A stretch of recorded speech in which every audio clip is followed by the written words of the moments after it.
Salam Tural, necəsən? Salam uşaqlar, yaxşıyam, siz necəsiz? Çox sağ ol. Yaxşı. Bugün tarix seriyamızın ilk videosuna başlayırıq və SSR haqqında olacaq Hı bu hı. video. Bir vaxtlar dünyanın yarısını təsirində saxlayan bir imperiya necə çökdü?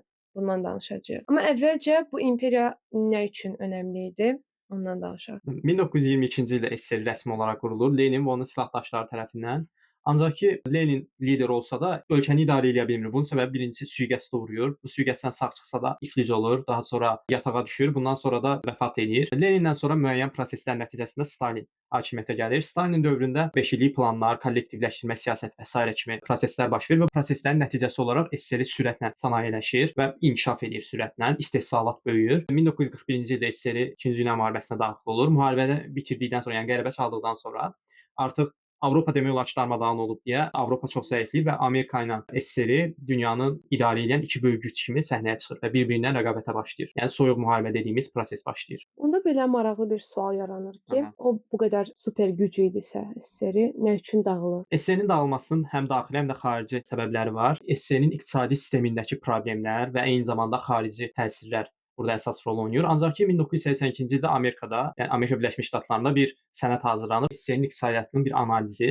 Bu sənədə əsasən iqtisadiyyat hər nə qədər problemli olsa da, müəyyən qədər bu yenə də bir şəkildə davam elətdirilə biləcək bir iqtisadiyyatdır. Yəni çökməsi məcburi deyil. Heç Amerikanlar da zaten düşünmürdülər çökəcəyini. Ancaq ki burada təbii ki Qarbaçovun böyük rolu oldu ki, Qarbaçovun həyata keçirməyə çalışdığı islahatlar və uğursuz olduğu bu islahatlar SSR-nin çökməsinə səbəb oldu. Amma bəlkə də başqa biri olsaydı Qarbaçovun yerində davam edə bilərdi. Qeyd edin ki, sistemdə problemlər var idi. İqtisadi sistem niyə məhsuldar deyildi? İqtisadi sistem sən də dediyin kimi həddindən çox verimsiz idi. Bunun da bir çox səbəbləri var. Birincisi ən önəmli səbəblərdən biri bazar iqtisadiyyatı olmaması idi. İqtisadiyyat tamamilə dövlətin nəzarətində idi. Şirkətlər var idi, fabriklər var idi, istehsalat var idi. Ancaq bunların hamısına dövlət nəzarət edirdi. Dövlət fabriklərə kvotalar qoyurdu və onlar da bu kvotalar əsasında mallar istehsal edirdi. Və malların önəmli olan keyfiyyəti deyildi, önəmli olan sayı idi. Yəni məsələn 50 dənə mal istehsal etməlidirlərsə, deyək ki, maşın, sadəcə 50-yə çatmaq bəs edirdi. Yəni onun keyfiyyəti nə qədər yaxşıdır, pisdir, bunlar çox da önəmli deyil. Yəni əldəki olan resurslarla maksimum verim almağa çalışırdılar. Ancaq ki bu verim də çoxunluqla yaxşı bir səviyyədə olmurdu. Daha sonra elə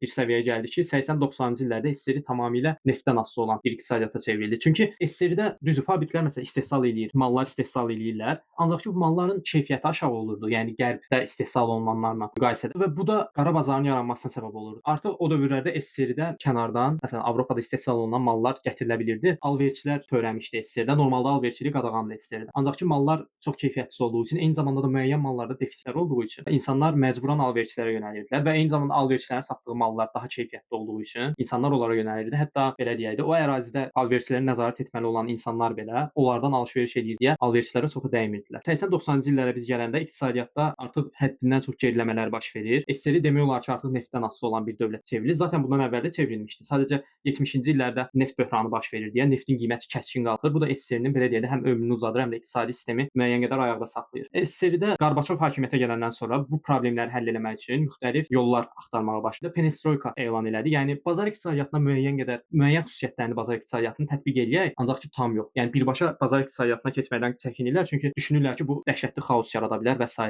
Buna görə hissə-hissə bazar iqtisadiyyatına keçirlər. Məsələn, nümunə verim, Qarbaçov qərara gəlir ki, normalda fabrikləri kimlər idarə edir SSR-də? Partiya tərəfindən, Kommunist Partiyası tərəfindən təyin olunan rəhbərlər. Bunlar fabrikləri idarə edir. Amma Qarbaçov deyir ki, fabrikləri bu rəhbərlər idarə eləməsin, elə işçilər özü idarə eləsin və eyni zamanda da məsələn biz kvotanı qoyuruq, kvotanı doldurdular, qalan artıq istehsal olunan mallarda satsınlar və gəliri istədikləri kimi istifadə eləsinlər. Yəni yatırım eləsinlər, fabriki böyütsünlər və s. daha çox qazansınlar. Yəni əslində kağız üstündə bu yaxşı görünür. Düşünülür ki, hə bu əla sistemdə işləyəcək. Ancaq ki problem orada çıxır ki, həqiqətən də kvotalar doldurulur və artıq qalan mallar satılır və işçilərin özünə qalır. İşçilər bunu yatırım etmək üçün istifadə etmir, fabriki böyütmək üçün istifadə etmir, götürüb ciblərinə atırlar, maaşlarını artırırlar və burada da belə bir problem yaranır ki, maaşlar yüksəlib, insanların həddindən çox pulu var, amma qiymətlərə hələ də nəzarət olunur. Bu da qıtlığa səbəb olur. Amma normal iqtisadi sistemdə necə olurdu? Normal iqtisadi sistemdə əgər sistemdəki pul artırsa, insanların cibində pul artırsa, qiymətlər də ona uyğun olaraq artır deyə qıtlıq baş vermir. Yəni inflyasiya baş verir. Amma SSR-də inflyasiya süni şəkildə qarşısı alınıb, yəni qiymətlər nəzarətdədir deyə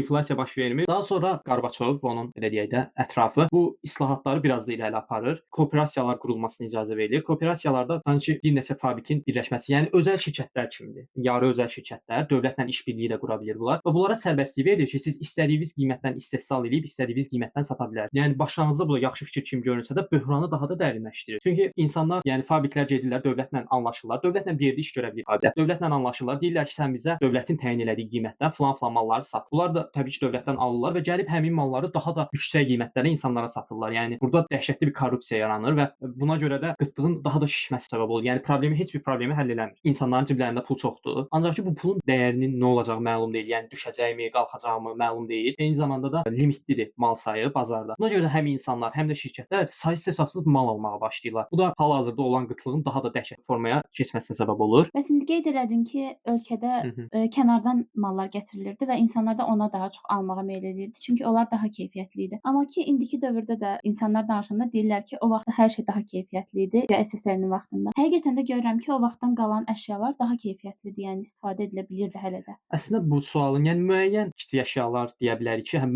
dözümlü idi, möhkəm idi. Ancaq ki, bu keyfiyyət həm də innovasiya baxımından geri qaldı. Yəni qərbdəki onların rəqiblərinə baxsaq, o istehsalçıların rəqiblərinə, yəni aralarında bir uçurum var. Məsələn, buna görə zaten o SSRİ heç nəyin qərbə sata bilmir. Neft xaricində demək olar ki, heç nəyi xaricə düzəməlli sata bilmirdi. Elə bil o malları yığıb stoklamağa başlayırlar. Çünki o mallar gedib qərbdə rəqabət apara bilmirdi. Volqa ilə məsələn gedib Mercedes-lə rəqabət apara bilməz. Amma ki, xırda məsələn deyək ki, qazandı, qaşıqdı, çəngəldir. Bunlar müəyyən qədər dözümlü idi deyə uzun müddət gedirdi bu baxımdan. Ancaq ki, böyük daha belə deyək də ağır sənaye, məsələn avtomobil sənayesi gələndə artıq orada SSRİ rəqabət apara bilmirdi. Bəs SSRİ-ni zəiflədən xarici amillər hansılardır? Təbii ki, SSRİ-ni zəiflədən xarici amillərin başda ilk olaraq silahlanma yarışı gəlirdi, Amerikanlarla olan soyuq müharibə. SSRİ demək olar ki, 15-20%, yəni bu əslində təxmini rəqəm deyil, %100 deyil. Ancaq ki, 15-20%-ni təxminən hərbiyə ayırırdı. Bu da çox böyük rəqəmdir. Eyni zamanda SSRİ-nin belə baxanda Amerikanlarla SSRİ-ni müqayisə edəndə ABŞ müttəfiqlərinə baxsan, İngiltərədir, Almaniyadır, Fransadır. Bunlar hamısı ya da Yaponiya, Cənubi Koreya inkişaf eləmiş belə deyək də varlı, zəngin dövlətlərdir. SSRİ-nin müttəfiqlərinə baxsan, sanki kasıblar birliyidir, yığışıblar bir yerə. Yəni Polşadır, Çexoslovakiyadır və bunlar daim SSRİ-dən pul istəyirlər. Yəni Sovetlərdən məsələn nəsə problem olur, borcları olur, Sovetlərdən pul alırlar, o şəkildə yaşayırlar. Yəni SSRİ tək özündə zaten problemlər var. Eyni zamanda özündən əlavə dövlətləri də dolandırmağa çalışır deyə dərinləşir bunun problemi. Yəni amma Amerikanlar sisteminə baxsaq, demək olar ki, o dövlətlərin hər biri Amerikanı bəsləyir. Məsələn, bu gün də bu var ki, o dövlətlər Amerikanlardan silah alırlar, Amerikan təhvilləri alırlar və s. kimi. Bundan Amerikaya pul daşımış olurlar. Ancaq SSRİ-də tam tərsidir. SSRİ daim pul xərcləyir bu dövlətləri öz yanında tutmaq üçün. Eşitdiyimə görə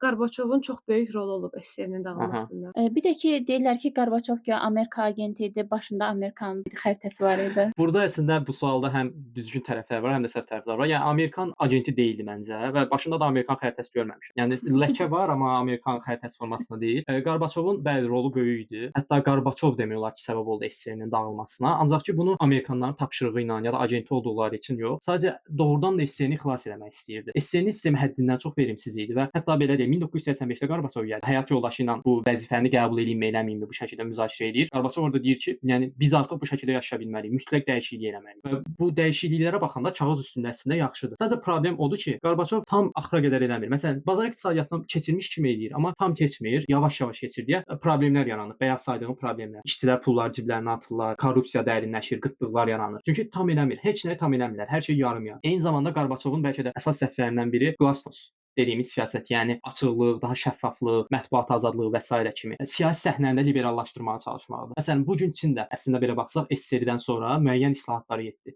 İqtisadiyyatda müəyyən liberallaşmaya getdi, amma siyasi sahədə liberallaşmaya getmədi. Ancaq SSRİ hər ikisini eyni anda aparmağa çalışdı. Yəni Qarbaçov sanki hər şeyi eyni anda düzəltməyə çalışdı. Bu da uğursuzluğa düçar oldu. Əslində islahatlar ilk olaraq Qarbaçovdan başlamadı. Andropovdan başlamışdı islahatlar. Andropov da problem olduğunu bilirdi və bilirdi ki, müəyyən şeylər dəyişməlidir. Hətta Qarbaçovun hakimiyyətə gəlməyində Andropovun rolu var. Andropov sayəsində o politbyroya girir və hakimiyyətə gəlir. Belə deyək də Andropovun bir növ varisidir əslində. Andropov ondan əlavə olaraq da islahatları həyata keçirə biləcək insanları daha çox hakimiyyətə gətirmək istəyir. Ancaq ki, Andropov xəstə olur. Yəni 1982-də burada ili düzəldərik, səbəb ola bilər. Yəni 1982-də belə deyək ölür. Ondan sonra Çernenko gəlir. Çernenko da çox qısa müddət hakimiyyətdə qalır. O da çox yaşlı olur, ölür. Ümumiyyətlə bu dövrə Rusiyada, yəni belə deyək, yaşlıların hakimiyyəti deyirlər. Çünki gəlirlər, ölür, ya çox yaşlı adam gəlir, ölür, gedir. Daha doğrusu Çernenko çox yaşlı gəlir, ölür, gedir. Bundan sonra Qarbaçov hakimiyyətə gəlir. Qarbaçovun dövründə də siyasi islahatlar başlayır bayaq dediyim kimi və siyasi islahatlar daha da vəziyyətin ağırlaşmasına səbəb olur. Yəni bu açıqlıq, mətbuat azadlığı. Qarbaçov düşünür ki, heç tənqid yoxdur sistemdə. Əgər tənqid olsa biz düzələcəyik, yəni daha da inkişaf eləyəcəyik. Ancaq ki, bu da tərsinə effekt verir. Yeltsin səhnəyə çıxır burada. Yeltsin Politbyroda. Yeltsin əslində belə maraqlı adamdır. Alkoqolikdir birincisi. Yəni içən biridir, belə ağzın danışığını bilməyən biridir. Yəni gülməli biridir. Sonradan Rusiyanın prezidenti də olacaq. Yeltsin deyir ki, yəni islahatlar lazımi sürətdə getmir. Daha da radikal addımlar atmalıyıq, daha da liberallaşmalıyıq. Hətta SSRİ-nin dağılma prosesini başladan şəxslərdən biridir. Yəni məsələn Ukraynaya gedir. Ukrayna parlamentində deyir ki, 300 ildir ruslar sizi müstəmləkə eləyiblər, sizi sömürüblər. Artıq siz özünüz öz müqəddəratınızı təyin etməlisiniz. Yəni əməli başlı ayrılma mesajları verir. Hətta Qarbaçovu bir neçə dəfə təhqir edir deyə Politbyrodan atılır, sonra təzədən geri götürürlər. Yenə təhqir edir, yenə atılır. Yəni bu şəkildə Yeltsinin fəaliyyəti davam eləyir. Bu cür siyasi liberalizmə keçid SSRİ-nin dağılma prosesini başladır. Demək olar ki, digər respublikalarda millətçiliyin həddindən çox yüksəlməsinə səbəb olur. Məsələn, ilk olaraq Latviya, Litva, Estoniyanın Baltik ölkələri ayrılırlar. Zaten bunlar 2-ci Dünya müharibəsindən yaxın tarixlərdə işğal olunur. 1940-cı ildə SSRİ bunları işğal eləyir. Ancaq ki, bunlar həmişə narazı olurlar. Yəni ən çox SSRİ-dən narazı olan xalqlar Prebaltika xalqlarıdır. Zaten bunlar ilk olaraq 1991-də ayrılırlar. Bundan sonra bunlardan əlavə olaraq Ukraynada da, Belarusda da, Gürcüstanda, Ermənistanda və Azərbaycanda azadlıq hərəkatı çox güclü olur. Amma Mərkəzi Asiya zəif olur. Hətta Mərkəzi Asiyadakı ölkələr, yəni Qazaxıstan, Türkmənistan filan, bəziləri yəni SSRİ dağılır deyə məcburən SSRİ-dən çıxmış olurlar. Yəni o digər xalqların azadlıq mübarizəsinin belə deyək də çörəyini yeyirlər. Ancaq ki, qalan dövlətlərdə azadlıq mübarizəsi olduqca güclü olur. Qarbaçov artıq 91-ci ildə özü də bilir ki, artıq sistemi tuta bilməyəcək və buna görə də son dəfə belə deyək də bir cəhd eləyir sistemi qorumaq üçün, SSRİ-ni qorumaq üçün. Deyir ki, yaxşı, biz Avropa Birliyi tipində bir birliyə keçək, daha yumşaq bir birlik olsun, dövlətlər daha suveren olsun, respublikalar. Ancaq ki, burada da problemlər yaranır. Çünki yəni bilinmir nə qədər suveren olacaq dövlətlər, nə qədər müstəqil olacaqlar, birlik nə qədər güclü olacaq, nə qədər zəif olacaq. Bunların heç biri haqqında dəqiq bir şey yox. Sadəcə bir referendum var. Prebaltika bu referenduma qatılmır, ümumiyyətcə o Latviya, Litva, Estoniya. Onlar etiraz edirlər və qatılmırlar. Digər ölkələrdə isə hər dövlət, hər respublika özünə sərf edən şəkildə belə deyək də referendumdakı sualı dəyişir. Referendumda ilk olaraq məsələn dediyim kimi bu birlik daha da yumşaldılsınmı, fərqli bir birlik formatına keçsinmi? Bu sual verilir. Amma məsələn Ukraynada əlavə sual qoyulur ki, bundan bir il sonra müstəqillik haqqında referendum keçirdəyim. Rusiyada belə bir şey qoyulur ki, Rusiyanın prezidenti vəzifəsi təsis olunsun. Yəni referendumun sualları hər respublikaya görə dəyişir. Nəticədə bu referendum baş tutur və hə səs çıxır. Yəni birlik zəiflədilsin, daha zəif bir birlik halında saxlansın və 91-ci il 20 avqustda artıq müqavilə imzalanacaq, birlik müqaviləsi və yeni birlik modelinə keçiriləcək. 19 avqustda hərbi çevriliş baş verir. Kommunist hardliner deyilən bir qrup var. Onlar Qarbaçovu Krımdakı bağ evində əsir alırlar və hakimiyyəti ələ keçirirlər və açıqlama verirlər ki, Qarbaçov bir müddət dincələcək, onun vəziyyəti yaxşı deyil, xəstədir filan. Biz idarə eləyəcəyik ölkəni. Burada da kimlər var? KGB-nin başçısıdır. Yəni bu çevrilişi eləyən şəxslər arasında. Qarbaçovun köməkçisidir və s. kimi adamlar. Ancaq ki, bunlar da bir şey eləyə bilmirlər. Çünki bunun əsas səbəbi də o ki, bilmirlər nə edəcəklər. Müəyyən qədər düşünürlər ki, hə biz bu islahatları davam etdirəcəyik. Amma ki, bilmirlər yəni birbaşa biz keçəkmi bazar iqtisadiyyatına, yoxsa olduğu kimi davam etdirək. Yəni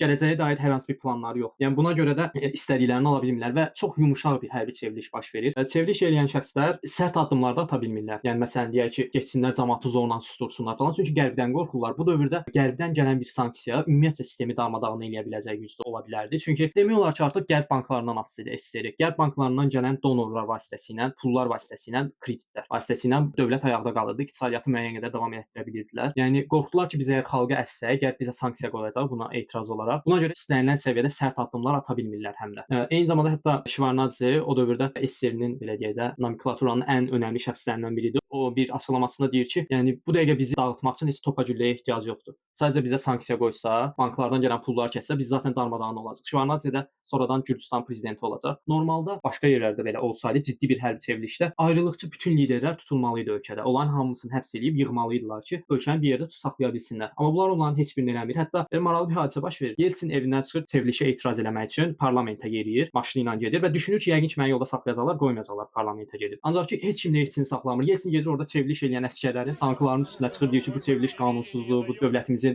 bölmək istəyirlər, islahatlarımızı yarımçıq kəsmək istəyirlər və s. etiraz edir çevrilişə və xalqı küçələrə çağırır mitinqlərə. Peterburqda, Moskvada yüz minlərlə insan mitinqə qoşulur, bu etiraz edir və hətta demək olar ki, Rusiyanın tarixində ən böyük mitinqlər o vaxt keçirilir. Hərbi çevrilişin başında duran şəxslər bu hadisələrdən sonra üzr istəyirlər və iqtidardan çəkilirlər. Bundan sonra Qarbaçov da xilas olunur bu arada, yəni alırlar onları çevrilişçilərin əlindən. Ancaq ki, artıq Qarbaçov demək olar ki, bütün gücünü itirmiş olur, yəni hörməti itmiş olur və xalqın gözündə də əsas lider Yeltsin. Yəni Yeltsin də zaten SSRİ-nin qalmağını istəmir və 91-ci ildə artıq SSRİ-nin dağılmasına dair Ukrayna, Rusiya və Belarus arasında müqavilə imzalanır. Daha sonra digər respublikalar da bu müqaviləyə qoşulurlar və ən son 91-ci ilin dekabrında Qarbaçov artıq heç bir, yəni demək olar ki, gücü qalmayan, heç bir mənası qalmayan birinci katiblik vəzifəsindən istefa verməsi ilə SSRİ rəsmi olaraq dağılmış olur. Bayraq endirilir, Rusiya bayrağı çəkilir. Onun videosu da var YouTube-da.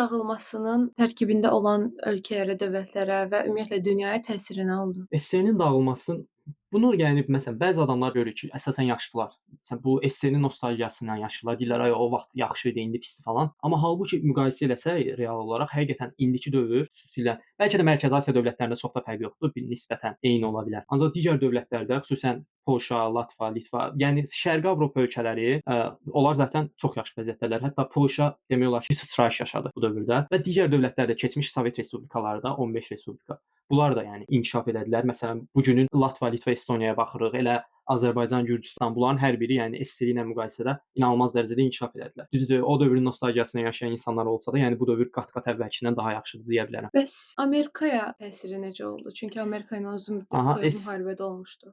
SSRİ dağılandan sonra Amerikanlar əslində bir güc boşluğu yarandı və o güc boşluğunu Amerikanlar bir müddət doldurdular. Yəni artıq tək qütblü dünyaya keçid olundu. Artıq dünyanın yeganə hegemon gücü Amerikanlar oldu. Və məsələn İraq müharibəsi və sairə kimi problemlər, məsələlərdə Amerikanların tək güc olmasından qaynaqlanırdı. Çünki artıq istədikləri kimi hərəkət edə bilirdilər. Amma ondan əvvəl SSRİ məsələn Amerika hardasa bir dəyişiklik eləmək istəyəndə, hansısa dövlətə müdaxilə eləmək istəyəndə, məsələn Koreyaya deyək. SSRİ dərhal gəlirdi, onun qarşısındakı gücü dəstəkləyirdi. Onun qarşısında rəqib kimi çıxış edirdi. Ancaq ki SSRİ dağılandan sonra artıq Amerikanlar rəqibsiz qaldılar deyə dünyada bir müddət güclərini hiss elətdirdilər. Yəni tək qütblü dünyaya keçid olundu. Belə maraqlı bir sual gəldi ağlıma. Hansı 3 əsas faktor olmasaydı SSRİ bu gün həyata davam eləyərdi? 3 əsas faktor deyəndə belə deyim, Qarbaçovun bu aparmağa çalışdığı islahatlar bayaq da dediyim kimi olmasaydı, bəlkə də Qarbaçov yerinə daha sərt bir adam olsaydı SSRİ sağ qala bilər, bəlkə də yaşaya bilərdi. Hətta Qarbaçovun özünə də dəfələrlə deyirlər. Deyirlər ki, yəni boş ver bu siyasəti, boş ver bu perestroykadır, glasnostdur, sərt ol, diktator ol. Amma Qarbaçov deyir ki, yox, yəni mən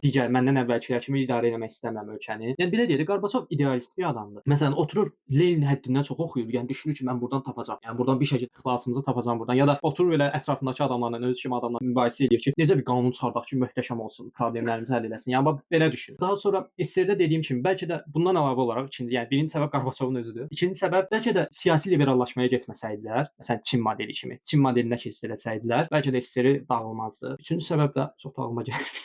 Üçüncü səbəb olaraq nə deyim? Bir də Əfqanıstan müharibəsi baş verdi, Çernobıl baş verdi 1986-cı ildə. Yəni bu hadisələr də həddindən çox təsir elədi. İqtisadiyyat pis gündədir, bir də Çernobıl kimi yük gəlir SSRİ-nin boynuna. Əfqanistan müharibəsində nə baş verdiyini qısaca qeyd edə bilərəm. Çernobılda 1986-cı ilin aprelində rutin bir test aparırlar. Yəni belə deyək də, nə idi adı oranın? Atom elektrik stansiyasında test aparırlar gecə vaxtı. Ancaq ki, müəyyən səhvlər baş verir. Əslində səhlənkarlıq nəticəsində baş verən səhvlərdir. Yəni bu əslində SSRİ-nin problemlərindən biri də buydu. Yəni işçilər sadəcə işim həll olsun, çıxım gedim modundaydılar. Elə Çernobılın özündə də. Buna görə o testdə də səhlənkarlıqlara yol verirlər və böyük bir dəhşətli partlayış baş verir. Və bundan sonra radiasiya yayılır. Demək olar ki, Çernobıl onun ətrafındakı Pripyat şəhəri tamamilə evakuasiya olunmaq məcburiyyətinə qalır. Yəni boşaldırlar şəhəri. Keçmiş Sovet dövlətlərində hələ də Sovetin izləri görünür. Görünür. Xüsusən məsələn Berlinə getsəz, orada görə bilərsiniz ki, Şərqi Berlindən Qərbi Berlinin arasındakı fərqlər, yəni Qərbi Berlinin daha inkişaf eləmiş, hətta bu gün də, yəni bu hiss olunur, daha inkişaf eləmiş olduğu falan. Bunların hamısı açıq-aydın hiss olunur. Çünki o vaxtı Berlini bölmüşdülər, Berlin divarı çəkilmişdi, Şərqi Berlin və Qərbi Berlin. Şərqi Berlin Sovetlərin təsirində idi və Qərbi Berlin isə Amerikanların, yəni Qərbində belə deyək. Hətta bu əslində bu da göstərir, yəni SSRİ-nin sisteminin nə qədər problemli olduğunu ki, arada divar olmadığı dövrdə normalda sərbəst idi. Yəni şərqdə yaşayanlar qərbə, qərbdəkilər də şərqə keçə bilirdi. Amma heç kim demək olar ki, qərbdən şərqə keçmirdi. Hamı şərqdən qərbə qaçırdı. Çünki qərbdə inkişaf var idi, qərbdə daha yaxşı həyat şəraiti var idi. Elə zaten bu köçlərin qarşısını dayandırmaq üçün Berlin divarı çəkilir. Hətta Kennedy-nin qəşəng bir sözü var burada. Deyir ki, demokratiya qüsursuz deyil, ancaq ki biz xalqımızı olduğu yerdə tutmaq üçün heç vaxt divar qoymaq məcburiyyətinə qalmamışıq. Yəni bu şəkildə o Berlin divarı da bir boru qoyurlar, itlər qoyurlar, nəzarətçi əsgərlər qoyurlar, minalayırlar hətta. Divara rəğmən divarı qaçıb keçən adamlar olur və oradan keçməyə çalışarkən ölən adamlar da olur. Yəni saysız insan divarı keçməyə çalışarkən ölür. Zaten 89-cu ildə divar dağıdılır. Bu da SSRİ-nin çökməsinin simvollarından biridir əslində. Özə divar elə bir vaxtda dağılır ki, Qarbaçov gedib açıqlama verir SSRİ-nin peyk dövlətlərində. Bu da Şərqi Almaniya, Polşa, Çexoslovakiya və sair ölkələr. Deyir ki, artıq bu dövlətlər öz müqəddəratını özü təyin etməlidir. Artıq SSRİ-dən asılı olmamalıdır. Elə sabahsı günü etirazlar başlayır o dövlətlərdə, ayrılmağa başlayırlar. Yəni belə deyək də narahatlıqlar başlayır bu açıqlamanın səhərsi günü. Bundan sonra eyni zamanda başqa maraqlı bir fakt da var ki, Moskvada 1990-cı ildə 90-cı ildə Puşkin meydanında McDonald's restoranı açılır ilk dəfə və qarşısında inanılmaz böyük bir buyruq yaranır və insanlar təəccüblənirlər ki, burada işçilər bizə gülümsəyirlər. Burada işçilər insanların belə deyək də sanki qayğısına qalırlar. Normalda SSR-dəki restoranlarda belə olmurdu. Yəni orada zaten maaşa işləyən adam gəlir, ona yəni heç bir tapşırıq verilmirdi. Zaten yenə restoranın da bir rəqibi yoxdur, rəqabət yoxdur. Yəni işçilər sadəcə yeməyi qoyurdu, yeyib çıxıb gedirdi. Yəni bu şəkildə. Amma ilk dəfə ki McDonald's fərqlilik yaradırdı və bu da əslində kapitalizm qarşısında kommunizmin və SSR-nin məğlubiyyətinin simvollarından biri idi. Moskvada açılan o McDonald's restoranı. Qapanışı Neytralın klassik sualı ilə bitirmək istəyirəm. SSR-nin dağılması bizə özümüzlə bağlı nə öyrədə bilər? SSR-nin dağılması bizə öyrədir ki, çox idealist olmaq lazım deyil. Əldəki fürsətləri düzgün qiymətləndirmək lazımdır. İdeyanın qarşısını kəsmək mümkün deyil, pulun qarşısını kəsmək mümkün deyil. Yəni bunlar axır ki, bir yerdən yol tapıb özlərini belə deyək də, ifadə edəcəklər. İnsanların pul qazanmaq istəyini qarşısını almaq mümkün deyil. Bunları öyrənə bilərik. Yəni bunları eləmək mənası. İnsanlar axır ki, bir yolunu tapırlar. İqtisadiyyat axır ki, bir yolunu tapır və siz iqtisadiyyatı qanunlarına görə oynamayanda SSR-nin taleyini yaşayırsınız. Bu qədər. Videomu bəyəndinizsə bəyənməyi, kanalımıza abunə olmağı və bildirişləri açmağı da unutmayın. Və bu video ilə bağlı fikirlərinizdə, eyni zamanda növbəti videolarda hansı bu seriyadasınız, hansı mövzular görmək istəyirsiniz, hansı liderlər haqqında danışmağımızı istəyirsinizsə, bunları rəylərdə bildirin. Çox sağ olun izlədiyinizə görə.